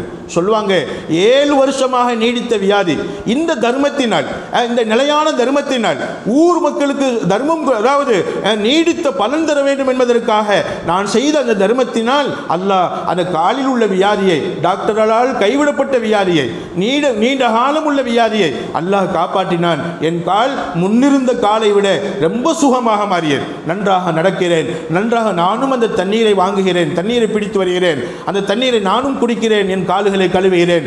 நான் அல்லாஹுக்காக செய்த தர்மம். அன்பு தாய்மார்களே, இப்படி தர்மங்கள் என்பது உடல் ரீதியான வியாதிகளை போக்கக்கூடிய மிகப்பெரிய ஒரு மருத்துவ குணம் உள்ளது என்பதை பெருமானார் ஸல்லல்லாஹு சொல்லி காட்டுவாங்க. எனவே தர்மம் என்பது வாழ்நாளை மட்டும் அதிகப்படுத்தல, நிறைய நோய்களையும் போக்குகிறது. நோய்கள் போனால் தானே நீண்ட நாள் வாழ முடியும், நோயில் இல்லாமல் இருந்தால் தானே நீண்ட நாள் வாழ முடியும். அப்போ உடலில் உள்ள நோயையும் போக்குகிறது. ஸல்லல்லாஹு அலைஹி வஸல்லம் ஹதீஸ் சொல்லுவாங்க, தவாஉல் அம்ராதில் கல்பியா, அதாவது உள்ளம் சம்பந்தப்பட்ட வியாதிக்கும் இந்த சதகா மருந்தாக இருக்கிறது. 10வது சொல்லி காட்டுவாங்க. அதாவது உள்ளத்தில் ஒரு கவலையா, உள்ளத்தில் உங்களுக்கு வறட்சியா, உள்ளத்தில் ஏதோ பிரச்சனையா, உங்கள் உள்ளத்துக்குள்ள வெளியில் சொல்ல முடியலை, உள்ளுக்குள்ளே போட்டு குழம்பிக்கிட்டே இருக்கிறீங்க, உள்ளத்தில் உள்ள வியாதியை போக்குவதும் இந்த தர்மம் தான் என்பதாக சொல்லுவாங்க. பெருமானார் ஸல்லல்லாஹு அலைஹி வஸல்லம், இதா அரத்த தலீன கல்விக்க, உன்னுடைய உள்ளம் லேசாக நீ விரும்பினால் அத்இமில் மிஸ்கீன, ஒரு ஏழைக்கு உணவளி. அதே மாதிரி வம்சஹலா ரஸில் யதீமி, ஒரு அனாதைக்கு உதவி செய்து அந்த அனாதையினுடைய தலையை, எங்கெல்லாம் அனாதைகள் இருக்கிறாங்களோ, தாய் தகப்பன் இல்லாமல், மக்களுடைய ஆதரவு இல்லாமல் அனாதை இல்லங்கள் இருக்கிறதோ அங்கே போயிட்டு அவங்களுக்கு உணவளித்து அவங்களுடைய தலையை தடவி கொடுத்தால் நம்மளுடைய உள்ளத்தில் உள்ள வியாதி நீங்குகிறதாம். அன்பு தாய்மார்கள், எவ்வளோ பெரிய பாக்கியம் பாருங்க இன்ஷா அல்லாஹ். எனவே நாம் நம்மளுடைய பகுதியில் உள்ள ஏழைகளுக்கு, அனாதைகளுக்கு நாம் உதவி செய்து எங்கேயோ தேடி போக வேண்டியதில்லை. நம்ம ஊரில் யார் எத்தீம் இருக்கிறார், நம்ம ஊரில் யார் மிஸ்கின்கள் இருக்கிறாங்க, இதை தேடி நம்ம என்ன செய்யணுமா, தர்மங்கள் செய்யும்போது உள்ளத்தின் பிரச்சனைகளையும் அது நீக்க காரணமாக அமைகிறது. 11வது சொல்லி காட்டுவாங்க, தூசிலுல் பிர்ர இலா ஹகீகத்தில் பிர்ரி, நிச்சயமாக சதகா என்பது உண்மையான நன்மை அடைந்து கொள்வதற்கு காரணமாக அமைகிறது. லன் தனாலுல் பிர்ர ஹத்தா துன்ஃபிகு மிம்மா துஹிப்புன், நீங்கள் விரும்புகிறதை அல்லாஹ்வுக்காக செலவு செய்யும் போது நிறைய நன்மைகளை அடைந்து கொள்ளலாம் என்பதை அல்லாஹ் தன் திருமறையில் சொல்லி காட்டுவான். மேலும் 12வது எழுதி காட்டுவாங்க, தர்மம் செய்கிறீங்களா, தினமும் 2 மலக்குமார்கள் வர்றாங்க. அந்த 2 மலக்கு பூமிக்கு இறங்கி சொல்லுறாங்க, அல்லாஹ் மாத்தி முன்ஃபிகன் ஹலஃபா, அல்லாஹ் யாரெல்லாம் நீ கொடுத்த செல்வத்திலிருந்து தர்மம் செய்கிறாங்களோ அவங்களுக்கு மேலும் மேலும் கொடுத்து கொண்டே இரு, மேலும் மேலும் கொடுத்து கொண்டே இரு என்பதாக 2 மலக்குமார்கள் துவா செய்கிறாங்க. அந்த மலக்குமார்கள் துவா இந்த தர்மத்தின் மூலமாக கிடைக்குகிறது. இன்னொரு மலக்கு சொல்றார், அல்லாஹும்ம ஆத்தி மும்சிகன் தலஃபா, அல்லாஹ் யார் தர்மத்தை விட்டு ஒதுங்கிக் கொள்வார்களோ, தர்மம் கொடுக்காமல் இருப்பாங்களோ அவங்களுக்கு நீ அவங்களுடைய அதாவது பொருளாதாரத்தில் அழிவை கொடுத்து விடு என்பதாக அந்த மலக்கு துவா செய்கிறார். எனவே தர்மத்தின் மூலமாக பொருளாதாரம் மலக்குமார்கள் துவாவை கொண்டு பாதுகாக்கப்படுகிறது என்பதை நாம் எல்லாம் அறிந்து கொள்கிறோம். 13வதாக சொல்லி காட்டுவாங்க, சதகத்து துத்ஃபியு கலபர் ரப்பி, எல்லாத்தை விட மேலா நிச்சயமாக வாழ்நாள் பூரா எவ்வளவு நாள் இந்த தர்மத்தின் மூலமாக நீடித்த ஆயுள் வாழ்கிறோமோ அந்த வாழ்நாள் பூராவுமே அல்லாஹ்வுடைய கோபத்தை விட்டும் பாதுகாக்கப்பட்டு வாழ்கிறோம் என்பதை நமக்கெல்லாம் பெருமானார் சொல்லி காட்டுறாங்க. எனவே அன்பு தாய்மார்களே, அல்லாஹ்வுடைய கோபம் அணைந்து விடுகிறது தர்மத்தின் மூலமாக.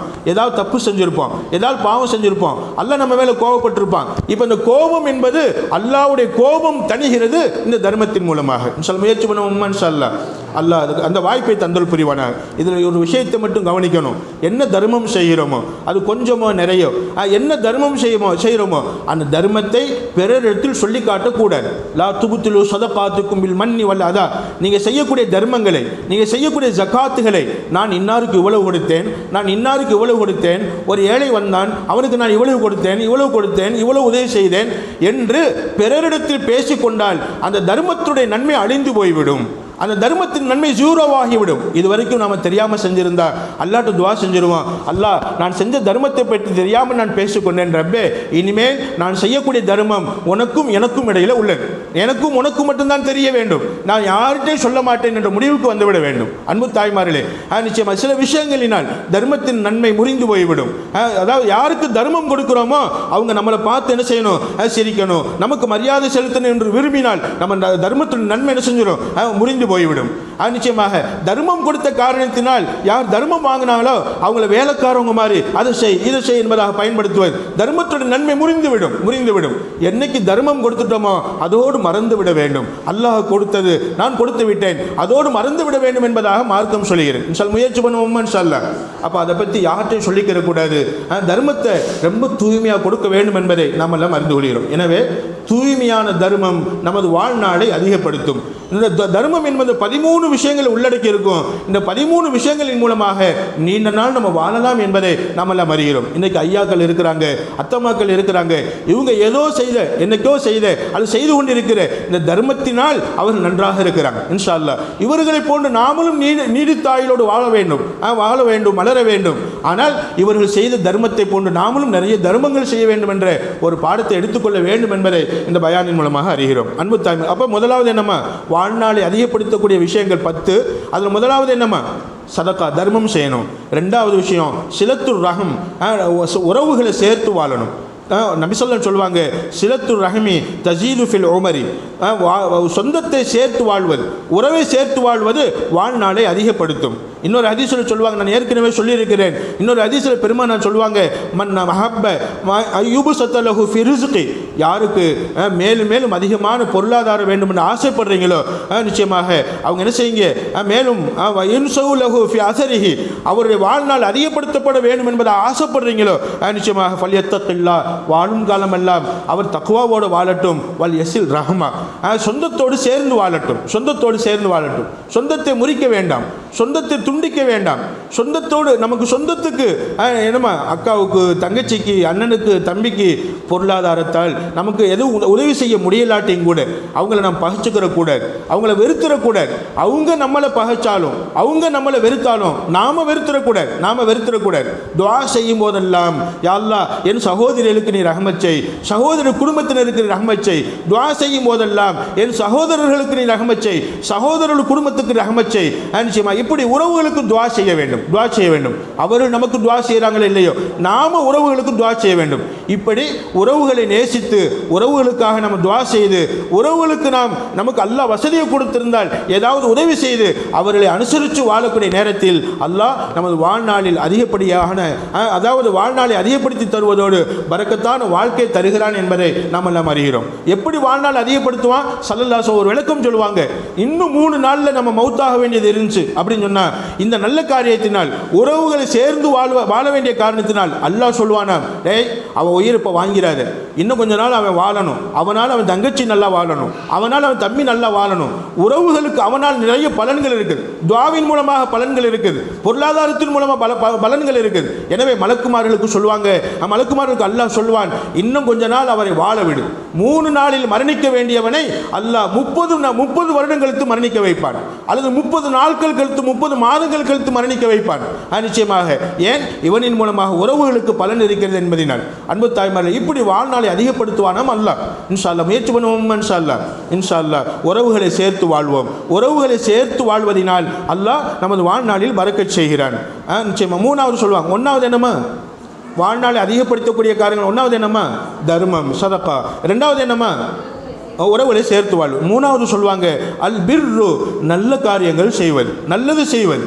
நல்லது செய்வது, யாருக்கும் கெட்டது செஞ்சிடக்கூடாது, யாருக்கும் கெடுதி செய்யாமல் நல்லது செஞ்சு வாழ்ந்தால் நல்ல விதத்தில் நீடித்த நாள் வாழலாம். ஸல்லல்லாஹு சொல்லுவாங்க, லா யஜிது ஃபில் உமரி இல்லல் பிர், நீ நல்லபடி நடந்தால் மட்டும்தான், நல்லது செய்தால் மட்டும்தான் நீ நீடித்த நாள் வாழ முடியும். நீ நல்லது செய்ய செய்ய உன் வீட்டுக்கு நல்லது செய்கிறாய், உன் குடும்பத்துக்கு நல்லது செய்கிறாய், பக்கத்து வீட்டில் உள்ளவர்களுக்கு நல்லது செய்கிறாய், தெருவில் உள்ள மக்களுக்கு நல்லது செய்கிறாய். இப்படி எல்லோருக்கும் நல்லது செய்யும் போது அல்லாஹ் உன் வாழ்நாளை அதிகப்படுத்துகிறான். 40 வயசுல நபிப்பட்டம் கிடைத்த நேரத்தில் ஸல்லல்லாஹு அலைஹி வஸல்லம் ஹதீஜா ரலியல்லாஹு அன்ஹா அவங்கள்ட்ட வந்து சொல்றாங்க, ஹதீஜா எனக்கு பயமா இருக்கு, என்னோட ரூஹ் பிரிந்து போயிடும் போல இருக்கு, நான் அதாவது மௌத்தா போக போறேன் என்பதாக நான் பயப்படுகிறேன், அதை உடம்பெல்லாம் நடுங்குது, கிடுகிடுன்னு நடுங்குது. அதாவது சொல்லுவாங்க ஹதீஜா ரலியல்லாஹு அன்ஹா, வீட்டில் உள்ள போர்வை பூரா எடுத்து போர்த்தினேன், போர்த்தியும் உடம்பு நடுங்கியது. அதுக்கு மேலும் அவங்களுடைய காய்ச்சல் மேலே இருந்தது. அத்தனை போர்வையை போர்த்தியும் ஸல்லல்லாஹு அலைஹி காய்ச்சல் மேலே இருந்தது. ஏன்னு சொன்னா முதல்ல ஜிப்ரீல் அலைஹிஸ்ஸலாம் அவங்க பார்த்ததுனால பயந்துட்டாங்க. அன்பு தாய்மார்களே, ஹதீஜா ரலியல்லாஹு சொல்லுவாங்க, ஏங்க பயப்படுறீங்க? ஒரு கணவனுக்கு மனைவி ஆறுதல் சொல்ல வேண்டும். கஷ்டத்தின் நேரத்தில் மனைவி ஆறுதல் சொன்னாங்க, ஏங்க பயப்படுறீங்க? ஆடை இல்லாதவர்களுக்கு ஆடை வாங்கி கொடுக்குறீங்க, தெருவில் கஷ்டப்படக்கூடியவங்களுக்கு நீங்கள் உதவி செய்கிறீங்க, கஷ்டப்படக்கூடியவர்கள் சுமையை நீங்கள் சுமந்து போகிறீங்க. யாராவது சுமை தூக்கி போனால் கஷ்டப்படுறாங்க, வாங்கி உங்கள் தலையில் சுமந்து போகிறீங்க, உணவில்லாதவர்களுக்கு உணவு கொடுக்குறீங்க, ஏழைகளுக்கு உதவி செய்கிறீங்க, அதாவது சண்டை போட்டு கொண்டவர்களை சேர்த்து வைக்கிறீங்க, உறவுகளை சேர்த்து வைக்கிறீங்க. இப்படி உறவுகளை சேர்க்கக்கூடிய உங்களை, ஏழைகளுக்கு உதவி செய்யக்கூடிய உங்களை, ஆடை இல்லாதவர்களுக்கு ஆடை வாங்கி கொடுக்கக்கூடிய உங்களை, உணவு இல்லாதவர்களுக்கு உணவு கொடுக்கக்கூடிய உங்களை அல்லாஹ் கைவிட மாட்டான். இன்னும் நீடித்த நாள் நீங்க வாழ்வீங்க, உங்களை அல்லாஹ் வாழ வைப்பான், கவலைப்படாதீங்க அன்பு கணவரே என்று சொல்லி தேர்த்துனாங்க, தைரியம் கொடுத்தாங்க. நீங்க நல்லது செய்றீங்க, நல்லது செய்யும் காலம் எல்லாம் நீங்க பயப்பட வேண்டியதில்லை, அல்லாஹ் உங்களை கைவிட மாட்டான். அன்பு தாய்மார், இதுதான் உண்மை, இதுதான். நாம நல்லது செய்யும் காலமெல்லாம் அல்லாஹ் நம்மை கைவிட மாட்டான். அல்லாஹ்வுடைய உதவி நமக்கு இருந்து கொண்டே இருக்கும், நீடித்த ஆயுளை தருவான். ஏன்? நம்மின் மூலமாக நல்லது ஏற்பட வேண்டும் என்பதற்காக வேண்டி. நாம் பிறருக்கு தீங்கு செய்தால், பிறருக்கு தீயது செய்தால் அல்லாஹ் நமது வாழ்நாளை சுருக்கி விடுவான் என்பதாக நமக்கு சரித்திரங்கள் எழுதி காட்டுகிறது. அதாவது ஹதீஸ்களை வல்லுநர்கள் எழுதி காட்டுகிறாங்க. அப்போ என்ன செய்யணுமா? நிறைய நன்மைகள் செய்யணும். நல்ல காரியங்கள் என்னென்ன இருக்குதோ அனைத்து நல்ல காரியங்களும் அல்லாஹ்வுக்காக செய்யணும். அது நம்ம வாழ்நாளை அதிகரிக்கும். நாலாவதாக ஹுஸ்னுல் ஹுல்கி வல் இஹ்சானு இலல் ஜவார். ஹுஸ்னுல் ஹுல்கி நல்ல குணத்தோடு நடந்து கொள்வது எல்லோருடையுமே முன்னாடி சொல்லியிருக்கிறோம். வல் இஹ்சானு இலல் ஜவார் பக்கத்து வீட்டுக்காரவங்கள்ட்ட நல்ல முறையில் நடந்துக்கிறது. அப்போ நல்ல குணத்தோட வீட்டில் உள்ளவங்கள்ட்டையும் மற்றவங்கள்ட்டையும் அதே மாதிரி பக்கத்து வீட்டினர்கள்ட்ட நல்ல குணத்தோடு நடந்து கொள்வது இது வாழ்நாளை அதிகப்படுத்தும். ஸல்லல்லாஹு சொல்லுவாங்க ஹுஸ்னுல் ஹுல்கி வ ஹுஸ்னுல் ஜவார். நல்ல குணமும் பக்கத்து வீட்டினரோட நல்ல முறையில் நடந்துக்கிறதும். பக்கத்து வீட்டினர் யார் வேண்டாலும் இருக்கலாம், முஸ்லிம்கள்கிட்ட மட்டும்தான் நான் நல்ல முறையில் நடப்பேன் என்று இல்லை. பக்கத்தில் உள்ளவர்கள் காஃபிராக இருந்தாலும் கூட, பக்கத்தில் உள்ளவர்கள் எந்த மதத்தை சார்ந்தவர்களாக இருந்தாலும் கூட, யாராக இருந்தாலும் மனிதாபிமானத்தினுடைய அடிப்படையில், மனிதர்கள் என்ற அடிப்படையில் நாம் எல்லாம் ஒன்று. ஒரு தாய் வைத்து பிள்ளைகள், ஆதம் ஹவ்வாவுக்கு பிறந்தவர்கள் என்ற அடிப்படையில் பக்கத்து வீட்டுக்காரர்கள் யாராக இருந்தாலும் அவங்களுடைய நல்லது அதாவது அவங்களுடைய நல்லது கெட்டதில் பங்கெடுத்துக் கொள்ள வேண்டும், சந்தோஷத்தில் பங்கெடுத்துக் கொள்ள வேண்டும், கவலையில் பங்கெடுத்துக் கொள்ள வேண்டும். அன்பு தாய்மார்களே, அப்ப பக்கத்து வீட்டுக்காரர்களோடு நல்ல முறையில் நடக்கணும்.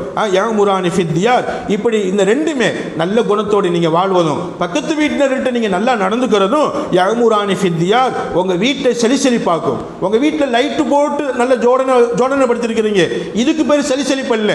உங்க வீட்டில் சந்தோஷங்கள் பெருகுவது, மகிழ்ச்சியில் பெருகுவது, பிள்ளைட்ட சந்தோஷம், மகன்கிட்ட சந்தோஷம், பேத்திட்ட சந்தோஷம், பேரண்ட சந்தோஷம், இப்படி யாமுரானி ஃபித்யார் உங்க வீட்டை செழிப்பாக்கும், நன்மைகளால் செழிப்பாக்கும். சந்தோஷங்கள் பெருகி இருக்கும். எதன் மூலமாக? பக்கத்து வீட்டினருக்கு நல்லது செய்வதன் மூலமாக. வயசிதானி ஃபில் உமர் வாழ்நாளை அதிகப்படுத்தும். யாரெல்லாம் பக்கத்து வீட்டினர்களுக்கு நல்லது செய்வாங்களோ நீண்ட ஆயுளை பெறுவாங்க இன்ஷா அல்லாஹ். அல்லாஹ்வுடைய உதவியோடு நாமளும் அடைந்து கொள்வோம் நிச்சயமாக. அப்போ நாலாவது என்னம்மா? நல்ல குணத்தோடும் மேலும் பக்கத்து வீட்டினர்கள்ட்ட நல்ல செயலோடும் என்ன செய்வோமா? நடந்து கொள்வது. இது நம்ம வாழ்நாளை அதிகப்படுத்தும். அஞ்சாவது திக்ருல்லா, அல்லாஹ்வை திக்ரு செய்யணும், அதிகமாக திக்ரு செய்யணும். அதிகமாக திக்ரு செய்வதன் மூலமாக நிச்சயமாக அல்லாஹ் நமது வாழ்நாளை அதிகப்படுத்துகிறார். அதிகமாக திக்ரு செய்யணும். எப்போவெல்லாம் நேரம் கிடைக்குதோ, எங்களுடைய ஷேக் சொல்லுவாங்க, காலையில் சுபஹான் அல்லாஹ் 100 தடவை சொல்லுங்க, அல்ஹம்துலில்லாஹ் 100 தடவை சொல்லுங்க, அல்லாஹ் அக்பருக்கு முன்னாடி லா இலாஹ இல்லல்லாஹ் 100 தடவை சொல்லுங்க, லா இலாஹ இல்லல்லாஹ்வுக்கு அடுத்து அல்லாஹ் அக்பர் 100 தடவை சொல்லுங்க, அப்புறம் அஸ்தக்ஃபிருல்லாஹ் 100 தடவை சொல்லுங்க, அதே மாதிரி ஸலவாத் 100 தடவை சொல்லுங்க. இது காலையில், அது மாதிரி மக்ரிபுக்கு முன்னாடி, அதே மாதிரி தூங்க போகும்போது 3 தடவை சொல்லுவாங்க. எத்தனை தடவைமா? மொத்தம் எத்தனை தடவைமா? சுபஹான் அல்லாஹ் 100 தடவை, அல்ஹம்துலில்லாஹ் 100 தடவை, லா இலாஹ இல்லல்லாஹ் 100 தடவை, அல்லாஹ் அக்பர் 100 தடவை, அஸ்தக்ஃபிருல்லாஹ் 100 தடவை, ஸலவாத் 100 தடவை. ஸலவாத் எதுவாக இருக்கலாம், ஸல்லல்லாஹு அலைஹி முஹம்மது ஸல்லல்லாஹு அலைஹி வஸல்லம், எந்த ஸலவாத்தோ நமக்கு தெரிந்த ஸலவாத்து சொல்லிக்கலாம். இப்படி 100 தடவை. மொத்தம் எத்தனைமா? 600. காலையில் 600, சாயந்தரம் அசருக்கு பின்னாடி 600, படுக்க போகும்போது 600. இது திக்ர், தஸ்பீஹ். இந்த தஸ்பீஹோட எப்போவெல்லாம் நம்ம நாக்கு சும்மா இருக்குமோ அப்போவெல்லாம் அல்லாஹ் அல்லாஹ் அல்லாஹ் அல்லாஹ்னு உச்சரிச்சுக்கிட்டே இருக்க வேண்டும். எங்களோட சேஷங்களுக்கு பழக்கினாங்க, 4000 தடவை சொல்லுங்க. ஒரு நாளைக்கு 4000 தடவை அல்லாஹ் அல்லாஹ் அல்லாஹ்னு சொல்லணும். இந்த நாக்கு அப்படி சொல்லி என்ன ஆகி போகுதுன்னு சொன்னால், அன்பு தாய்மார்கள், சும்மா இருக்கிற நேரம் இந்த நாக்கு அல்லாஹ்னு சொல்ல ஆரம்பிச்சிடும். ஒரு நாளைக்கு 4000 தடவை அல்லாஹ்னு சொல்லணுமா? எனவே அன்பு தாய்மார்களே, இப்படி ஒரு நாளைக்கு 4000 தடவை அல்லாஹ், இது மாதிரி எப்போதெல்லாம் வாய்ப்பு கிடைக்குமோ தஸ்பீஹ், திக்ர் இப்படி செஞ்சு வாழ்வதன் மூலமாக யாரை பற்றி புறம் பேச மாட்டோம், எந்த கெட்ட பேச்சும் பேச மாட்டோம், எந்த தப்பான பேச்சு இந்த நாக்கிலிருந்து வராது. அன்பு தாய்மார்களே, இப்படி தப்பான பேச்சுக்களை பாதுகாக்கக்கூடிய இந்த திக்ரை நாம் அதிகப்படுத்தும் போது நம்ம வாழ்நாளில் அல்லாஹ் பரக்கத் செய்கிறான், வாழ்நாளை அல்லாஹ் கூட்டி வைக்குகிறான், நிறைய வாழ்நாளை பெறுகிறோம். நீண்ட நாள் வாழலாம் இன்ஷா அல்லாஹ். 40 வயதில் முடியக்கூடிய வயது இருந்தால் திக்ரின் மூலமாக இன்ஷா அல்லாஹ் அல்லாஹ் நமது வயதை 60 வயதாக்கலாம். அல்லாஹ்வுடைய பெரிய பாக்கியம். வயதை கூட்டுவதும் குறைப்பதும் அல்லாஹ்வுடைய கையில் இருக்கிறது. நிச்சயமாக அவன் விதித்த விதி, அது எப்படி மாற்ற முடியும்? 60 வயதில் மௌத்தாகணும் என்றால் 60 வயதில் மௌத்தாகுவான். அப்புறம் எப்படி குறைக்க முடியும் சொன்னா, குறைப்பதும் அவன், கூட்டுபவனும் அவன், குறைப்பவனும் அவன். அன்பு தாய்மார்களே, இது அல்லாஹ்வுடைய சக்தி. நிச்சயமாக இந்த திக்ரின் மூலமாக நம்மளுடைய வாழ்நாள் கூடும். எத்தனாவது விஷயமா? அஞ்சாவது விஷயம். அஞ்சாவது என்னமா? அல்லாஹ்வை திக்ர் செய்வதன் மூலமாக. ஆறாவது, விடாமல் தொழுவதின் மூலமாக. இன்ன ஸலாத்த தன்ஹா அனில் ஃபஹ்ஷாஇ வல் முன்கர். உங்கள் வாழ்க்கையில் வெறுப்பை நீக்கி, வறட்சியை நீக்கி, கெட்டதை நீக்கி நீடித்த நாள் சுகத்தோடு வாழக்கூடிய வாய்ப்பினை தொழுகை பெற்று தருகிறது. 5 நேரமும் கரெக்டாக தொழுதுட்டோம் அப்படின்னு சொன்னால் இந்த தொழுகையின் மூலமாக நிறைய வாழ்நாளை பெறலாம். 7வது சொல்லுவாங்க, ஹுதூரு மஜாலிஸில் இல்மு. இல்முனுடைய மஜ்லிஸில் ஆஜராவது. இல்முடைய மஜ்லிஸ், பயான் மஜ்லிஸில் யாரெல்லாம் இந்த பயான் மஜ்லிஸில் ஆஜராகலையோ வாழ்நாளில் அதிகப்படியான விஷயத்தை பெற்றுக்கொள்ள தவறிவிட்டாங்க. அன்பு தாய்மார்களே, அல்லாஹ் கலந்து கொண்டவங்களுக்கு ரஹ்மத் செஞ்சிருக்கிறார். இன்ஷா அல்லாஹ் தொடர்ந்து கலந்து கொள்வோம். இன்ஷா அல்லாஹ் அந்த வாய்ப்பை தந்தரட்டும். யாரெல்லாம் இல்முனுடைய சபைகளில் கலந்து கொள்கிறாங்களோ, இல்முனுடைய சபைகளில் ஆர்வமாக கலந்து கொள்கிறாங்களோ அவங்களுக்கு அல்லாஹ் வாழ்நாளை அதிகப்படுத்துகிறார். 60 வயதுன்னு சொன்னால் 70 வயதாக்குகிறான், 80 வயதாக்குகிறான். வாழ்நாளை கூட்டி தருபவன் அல்லாஹ்வாக இருக்குகிறான். எனவே திக்ரு, அதாவது இல்முடைய சபைகளில், பயானுடைய சபைகளில் எங்கெல்லாம் பயான் நடக்குகிறதோ அது நம்மளுடைய கொள்கைக்கு உட்பட்டு, கொள்கை மாறுபடாமல் கொள்கைக்கு உட்பட்டு நல்ல பயான் மஜ்லிஸ் எங்கெல்லாம் நடக்குகிறதோ நிச்சயமாக அந்த பயான் மஜ்லிஸில் கலந்து கொள்வதன் மூலமாக, அந்த பயான் மஜ்லிஸில் பங்கெடுத்துக் கொள்வதன் மூலமாக அல்லாஹ் நமக்கு வாழ்நாளில் பரக்கத் செய்கிறான், நீண்ட ஆயுளை தருகிறான். இன்ஷா அல்லாஹ் முயற்சி பண்ணுவோம். இன்ஷா அல்லாஹ் அல்லாஹ் போதுமானவன். ஒரு 2 சஹாபி வந்தாங்க. வந்தவங்க என்ன செஞ்சாங்க, நபி ஸல்லல்லாஹு பயான் செஞ்சுக்கிட்டு இருக்கிறாங்க, ஸல்லல்லாஹு அலைஹி வஸல்லம் பயான் செஞ்சுக்கிட்டு இருக்கிறாங்க. அந்த 2 சஹாபி வந்த மஜ்லிஸ் பள்ளிவாசல் ஃபுல்லாக பூர்த்தி ஆயிடுச்சு. எல்லாம் உட்காந்துட்டாங்க. உள்ளே உட்கார்றதுக்கு இடம் இல்லை. அப்போ பார்த்தார் கூட்டமாக இருக்குது அப்படின்னு ஒரு சாபி அதை என்ன செஞ்சுட்டாருமா, வீட்டுக்கு போயிட்டார். உட்கார இடம் இல்லை அப்படின்னு வீட்டுக்கு போயிட்டார்.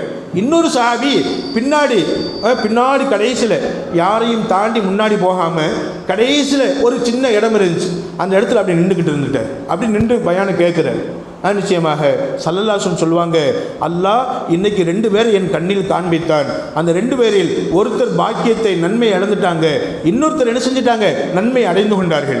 யார் பயானை கேட்பதற்காக சபையில் நின்று விட்டாரோ, சபையில் கலந்து கொண்டாரோ, அல்லாஹ் அவரை கண்ணியப்படுத்தி விட்டான், அவருடைய வாழ்க்கையில் பரக்கத் செய்து விட்டான், அவருடைய வாழ்க்கையில் நிறைய ரஹ்மத் செய்து விட்டான், அவருக்கு அல்லாஹ் மிகப்பெரிய பாக்கியங்களை தந்து விட்டான்.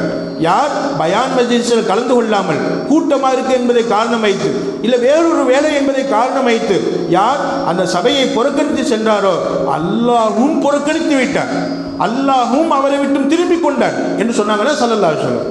அன்பு தாய்மார்களே, எனவே பயான் மஜ்லிஸை புறக்கணிக்க கூடாது, பயான் மஜ்லிஸை நம்ம தவிர்க்க கூடாது. என்ன வேலைகள் இருந்தாலும் இந்த 1 மணி நேரம் நாம் அல்லாஹ்வுக்காக ஒதுக்கி வந்து விடும்போது அல்லாஹ் அதன் மூலமாக தன்னுடைய திருப்தியை பரிசாக கொடுப்பதோடு எதமா அதிகப்படுத்துறான், வாழ்நாளை அதிகப்படுத்துகிறான். இன்ஷா அல்லாஹ் கண்டிப்பாக கலந்து கொள்வோம். இன்ஷா அல்லாஹ் பாராட்ட வேண்டிய மக்கள் நீங்கள், பெண்கள் நீங்கள், உண்மையில் இந்த பகுதி மக்கள் பெரிய பாக்கியசாலிகள்.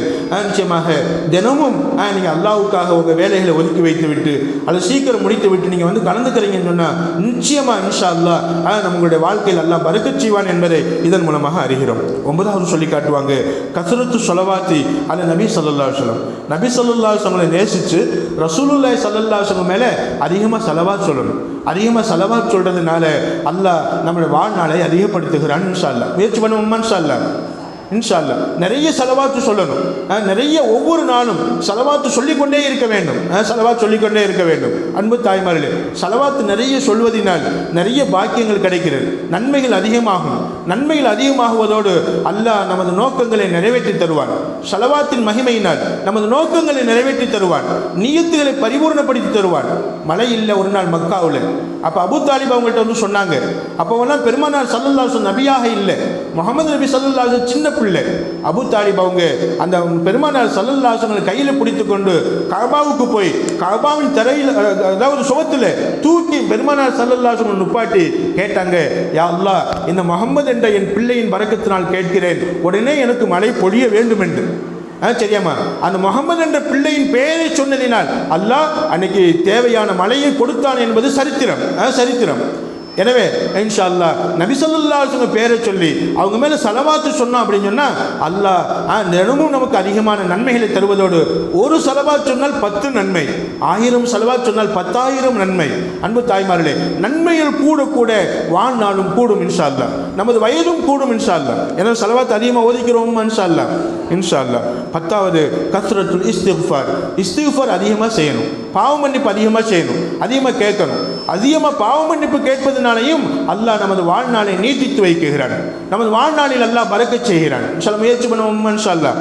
அன்பு தாய்மார்களே, அப்போ அதிகமாக நம்ம பாவ மன்னிப்பு கேட்கும். இந்த 10 விஷயங்களுமே நமக்கு வாழ்நாளை அதிகப்படுத்தி தரும் என்பதாக நமக்கு அதாவது உலமாக்கள் எழுதி காட்டுவாங்க. அடுத்து நமக்கு எழுதி காட்டுகிறாங்க, சில விஷயங்கள் நம்முடைய வயதை குறைத்து விடும். நமது வயதை குறைத்து விடும். ஒன்று, சொந்தங்களை துண்டிப்பது. சொந்தங்களோட சேர்ந்து வாழாமல் சொந்தங்களை புறக்கணித்து வாழ்வது. அண்ணன் தங்கச்சி, அது மாதிரி அதாவது அக்கா தம்பி, அதே மாதிரி நம்மளுடைய கணவன் வீட்டு சொந்தம், நம்ம வீட்டு சொந்தம், சொந்தங்களை துண்டித்து வாழ்வதனால் ஆயுளை குறைத்து விடுகிறான் அல்லாஹ். அல்லாஹ் பாதுகாக்க வேண்டும். இன்னைக்கு நிறைய பேரோட வயது குறைஞ்சு போச்சு. கொஞ்சம் வயசுல மௌத்தாகிறாங்க. 35 வயசு 40 வயசு நீடித்த நாள் வாழக்கூடிய வாய்ப்பு அவங்களுக்கு கிடைக்கல. யோசிச்சு பாருங்களேன், சின்ன வயசுல மௌத்தாகக்கூடிய அந்த நேரம் யாருக்கு கிடைக்குதுன்னு சொன்னா பெரும்பாலும் அவங்க சொந்தங்களை வெறுத்து வாழ்வாங்க. சில நேரங்களில் சொந்தங்களோடு சேர்ந்து வாழ்வாங்க, சில நேரம் சீக்கிரம் மௌத்தாகிடுவாங்க. ஏன்னு சொன்னால் அவங்க அல்லாஹுக்கு பிடித்தமானவங்களாக இருப்பாங்க.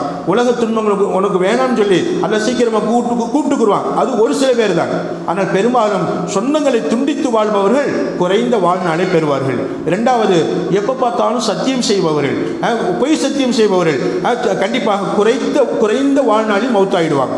மூணாவது, அதிகமாக சாபம் விடக்கூடியவங்க, கழிச்சல்ல போக, நாசமாக போக, அப்படி போக, இப்படி போக என்று அதிகமாக சாபம் விடுறாங்க பாருங்களேன். அது பெண்களோ ஆண்களோ அதிகமாக சாபம் விடக்கூடியவங்க அதிகமான நாட்கள் வாழ்ந்ததாக நம்ம பார்க்கல. அப்படியே வாழ்ந்தாலும் நல்ல வாழ்க்கை கிடைக்காது. அப்படி அதிகமான வாழ்க்கை வாழ்ந்தாலும் சந்தோஷமான வாழ்க்கை கிடைக்காது. அன்பு தாய்மார்களே, அப்போ வாழ்நாளை குறைத்து விடுகிறான் அல்லாஹ் சாபத்தின் மூலமாக, பிறரை சபிப்பதின் மூலமாக. எப்படி ஒரு சுபத்தை நோக்கி நாம பந்தை எறிந்தால் அந்த பந்து திரும்ப நம்ம பக்கம் தான் வருமோ, இதே மாதிரி உங்க மகனை அல்லது உங்க வீட்டில் உள்ளவங்களை யாரை நாம சபித்தாலும் அந்த சபித்த வார்த்தை நம்மளைத்தான் பலிக்கும், நம்மளைத்தான் தாக்கும்.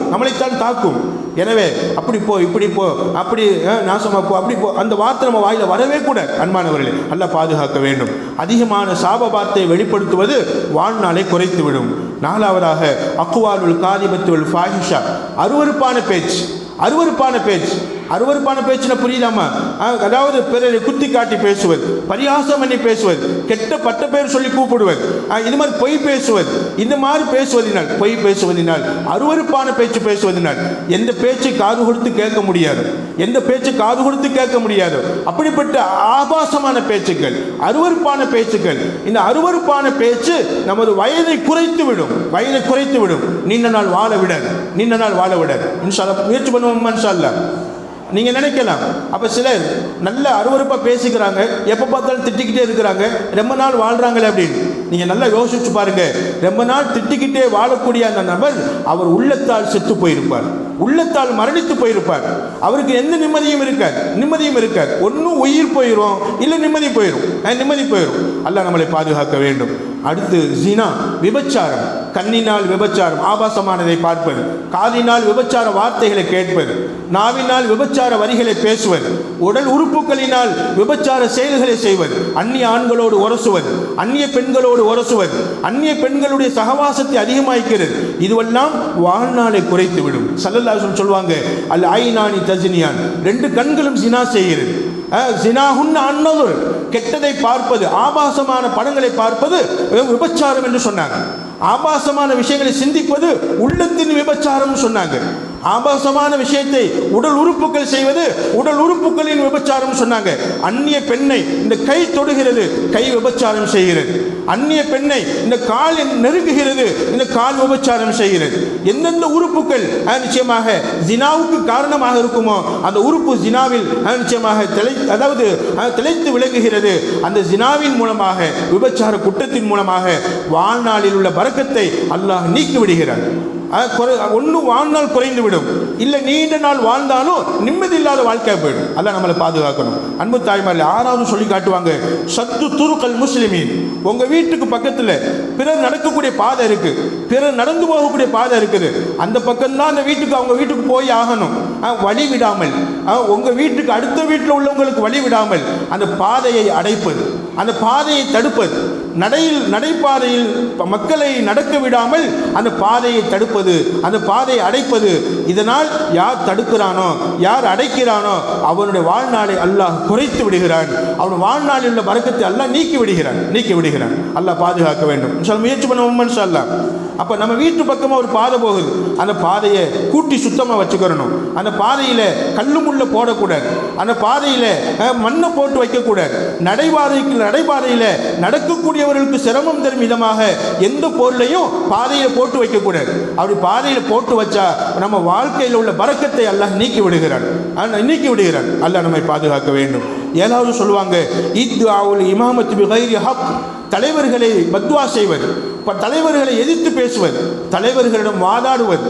உங்களுக்கு நீதமான தலைவர் அமைந்திருக்கிறார், அந்த நீதமான தலைவருடைய செயல்பாடுகள் எப்படி இருக்கு? நல்லபடியா இருக்கு. இப்படிப்பட்ட தலைவர்கள்ட்ட நீ அப்படி நீ இப்படி நம்ம எதிர்த்து பேசுவது, அல்லது அந்த தலைமைத்துவத்துக்கு நான் வர வேண்டும் என்று ஆசைப்படுவது. அல்லாஹ் நம்மளை பாதுகாக்க வேண்டும். அன்பு தாய்மார்களே, இது நம்ம வாழ்நாளில் உள்ள பரக்கத்தை நீக்கிவிடும். யார் தலைமையில் இருக்கிறாங்களோ அவங்க நல்லது சொல்றாங்களா, அந்த நல்லதின்படி வாழ்ந்து விட்டு போய்விட வேண்டும். கெட்டது சொன்னால் அதை நாம அப்ப என்ன செய்யலாம்? இது கெட்டது, நீங்க சொல்றது கேட்க முடியாதுன்னு சொல்லலாம். ஆனால் நல்லது செய்யும் காலமெல்லாம், நல்லது சொல்லும் காலமெல்லாம் அந்த தலைவர்களுடைய நிச்சயமாக உத்தரவுக்கு வழிபட்டு கட்டுப்பட்டு அல்லாஹ்வின் திருப்தி அடைவர். யார் தலைமைக்கு கட்டுப்படலையோ, இன்னைக்கு நிறைய சமூகத்தை பார்க்குகிறோம், நிறைய இளந்தாரிகளை பார்க்குகிறோம், நிறைய வாலிபர்களை பார்க்குகிறோம்.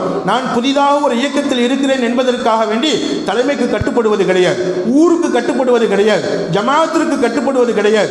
ஜமாத்திற்கு கட்டுப்படாமல் போவதினால் வாழ்க்கையினுடைய பரக்கத்தை இழந்து விடுகிறான், கொஞ்ச வயசில் மரணமாகி விடுகிறான். அல்லாஹ் பாதுகாக்க வேண்டும். அன்பு தாய்மார்களே, இந்த மாதிரி நிச்சயமாக தலைமையை எதிர்ப்பது, தலைமைக்கு கட்டுப்படாமல் இருப்பது வாழ்நாளில் உள்ள பரக்கத்தை நீக்கிவிடும்.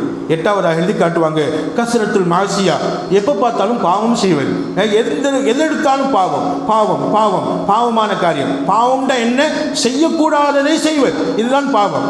அப்ப பாவத்தினால் ஒரு மனிதன் வாழ்நாள் உள்ள பரக்கத்தை இழந்து விடுகிறான். ஒன்பதாவது தக்குவா இல்லாமல் வாழ்வது, இறையச்சம் இல்லாமல் வாழ்வது. உடையில் தக்குவா, உள்ளத்தில் தக்குவா, உடம்பில் தக்குவா. அல்லாஹ்வுடைய பயம் உடையில் வெளிப்பட வேண்டும், நமது உள்ளத்தில் வெளிப்பட வேண்டும், நமது உடம்பில் வெளிப்பட வேண்டும். உடம்பால், உடையால், நம்முடைய உள்ளத்தால் அல்லாஹ்வுடைய தக்குவாவை புரிந்து அல்லாஹ்வுடைய அச்சத்தோடு வாழ வேண்டும். அல்லாஹ்வுடைய அச்சம் இல்லாமல் வாழ்வதனால் அல்லாஹ் வாழ்க்கையில் உள்ள பரக்கத்தை நீக்கி விடுகிறான், வாழ்நாளை குறைத்து விடுகிறான். பத்தாவது திக்ர் இல்ல, குர்ஆன் ஓதுறது இல்லை, திக்ர் செய்யறது இல்லை. திக்ர் செய்யறது எங்கெல்லாம் வருதோ அங்கெல்லாம் குர்ஆன் ஓதுவதும் கட்டுப்படும். குர்ஆன் ஓதுவதனால் வாழ்நாள் கூடும். எந்த வீட்டில் குர்ஆன் ஓதுகிறாரோ அந்த குர்ஆன் ஓதக்கூடியவருக்கும் அல்லாஹ் வாழ்நாளில் பரக்கத் செய்கிறான், வீட்டிற்கும் பரக்கத் செய்கிறான். எந்த வீட்டில் திக்ர் செய்யலையோ, குர்ஆன் ஓதலையோ, அந்த வீட்டில் பரக்கத் எடுக்கப்பட்டுடும், வாழ்நாள் குறைந்து போகும், வாழ்நாள் குறைந்து போகும். முயற்சி பண்ணுவோம் இன்ஷா அல்லாஹ். அதிகமாக திக்ர் செய்யணும், அதிகமாக குர்ஆன் ஓதணும். திக்ர் இல்லாத தன்மை, அல்லாஹ்வை நினைக்காத நிச்சயமா தன்மை, திக்ர் செய்யாத தன்மை நமது வாழ்க்கையில் பரக்கத்தை நீக்கிடும். 11வது எழுதி காட்டுவாங்க, உக்கூக்குல் வாலிதை, பெற்றோர்கள் சொல் கேட்காமல் பெற்றோர்களை துன்புறுத்தி வாழ்வது. பெற்றோர்களுடைய சொல்லும் கேட்கறதில்லை, அவங்களுடைய சொல்லுக்கு அடங்குவதில்லை, அவங்களை துன்புறுத்தி வாழ்வது, அவங்களை எதிர்த்து பேசுறது, நோவினை பெறும்படி பேசுவது, அழுகும்படி பேசுவது, பெற்றோர்கள் நொந்து போகும்படி பேசுவது. இன்னைக்கு பிள்ளைகளுடைய பழக்கம் இதுவாயிடுச்சு. ஆம்பளை பிள்ளையா இருக்கட்டும், பொம்பளை பிள்ளையா இருக்கட்டும், எல்லா பிள்ளைகிட்டும் இப்படி ஒரு நோய் உருவாயிடுச்சு, பெற்றோர்களை எதிர்த்து பேசுவது. அல்லாஹ் பாதுகாக்க வேண்டும். நமது பிள்ளைகளை, கண்மணிகளை அல்லாஹ் கண்குளிர்ச்சியானவர்கள் அல்லாஹ் ஆக்கி தரட்டும் இன்ஷா அல்லாஹ்.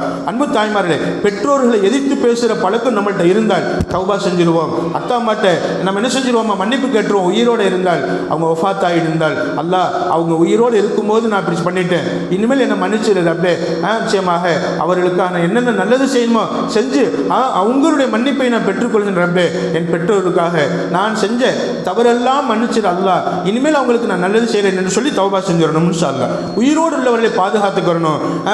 அதாவது யார் பெற்றோர்களை நேசித்து பெற்றோர்களுக்கு அடங்கி பெற்றோர்கள் சொல் கேட்டு நடக்கிறாங்களோ அல்லாஹ் அவங்களை நீடித்த நாள் வாழ வைப்பான். இன்னைக்கு பெரிய பெரிய வயது உள்ளவர்கள், ஐயாக்கள், அத்தம்மாக்கள், நன்னாக்கள், இவங்களெல்லாம் உயர்ந்த வயசில் இருக்கிறாங்கன்னு சொன்னா நீங்க யோசிச்சு பாருங்களேன். அவங்க அத்தா அம்மாவோட இணக்கமா இருந்திருப்பாங்க, பாசமா இருந்திருப்பாங்க, பிரியமா இருந்திருப்பாங்க. நீ கேட்டு பார்த்தால் தெரியும். அன்பு தாய்மார்களே, யாரெல்லாம் பெற்றோர்களை புறக்கணிக்கிறாங்களோ கொஞ்சம் வயசுல வஃபாத் ஆயிடுவாங்க, மவுத் ஆயிடுவாங்க. கொஞ்சம் வயசுல மவுத்தாகல அவர் நீடித்த நாள் இருக்கிறான்னு சொல்லி நீங்க நினைச்சீங்கன்னா அவர்கிட்ட கேட்டு பாருங்க, உள்ளம் மவுத்தா போயிடும். நிச்சயமா பெற்றோர்களை புறக்கணித்தவர்களுடைய உள்ளம் மவுத்தா போயிடும். வாழ்நாள் பூராம் அல்லாஹ் உயிரோடு வச்சு செத்த பிணமாக வாழ வைத்திருப்பான். அல்லாஹ் பாதுகாக்க வேண்டும். அன்பு தாய்மார்களே, 12வது ஈதா உன்னாஸ், எப்ப பார்த்தாலும் பிறருக்கு இடைஞ்சல் கொடுத்துக்கிட்டே இருக்குது. பிறருக்கு இடைஞ்சல் கொடுப்பது, பிறருக்கு பிறருக்கு இடைஞ்சல் கொடுப்பதினால், பிறரும் சொன்னா முஸ்லிம்கள் மட்டுமல்ல முஸ்லிம் அல்லாதவர்கள் எந்த மனிதருக்கும் இடைஞ்சல் கொடுக்கக்கூடாது. நம்மினால் யாருக்கும் துன்பம் வரக்கூடாது, நம்மினால் யாருக்கும் கஷ்டம் வரக்கூடாது, நம்மினால் யாருக்கும் எந்த விதமான துயரமும் வரக்கூடாது.